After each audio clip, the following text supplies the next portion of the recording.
আমরা অনেকেই জানি না বিপদের আড়ালে অনেক নিয়ামত রয়েছে। এক ধার্মিক ব্যক্তি একমাত্র ঘোড়াটি হারিয়ে গেল।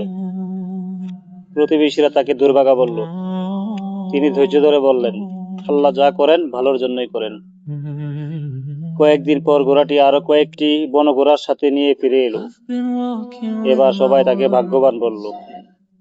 তিনি বললেন একই কথা। এরপর সেই বনঘোড়া সামলাতে গিয়ে তার ছেলের পা ভেঙে গেল। প্রতিবেশীরা একে বড় বিপদ মনে করে আবারও দুর্ভাগা বলল। তিনি আল্লাহর উপর ভরসা হারালেন না। কিছুদিন পর দেশে যুদ্ধ শুরু হলো। রাজকীয় বাহিনী গ্রামের সব সুস্থ যুবককে যুদ্ধে নিয়ে গেল, কিন্তু পা ভাঙা থাকার কারণে লোকটির ছেলে রক্ষা পেল। গ্রামের বাকি যুবকরা আর ফিরে আসেনি। শিক্ষা আমাদের কাছে যা আছে আপাতত দৃষ্টিভঙ্গিতে বিপদ মনে হলেও তার পেছনে আল্লাহর কোনো বড় কল্যাণ লুকিয়ে থাকতে পারে। তাই সব অবস্থায় আলহামদুলিল্লাহ বলা এবং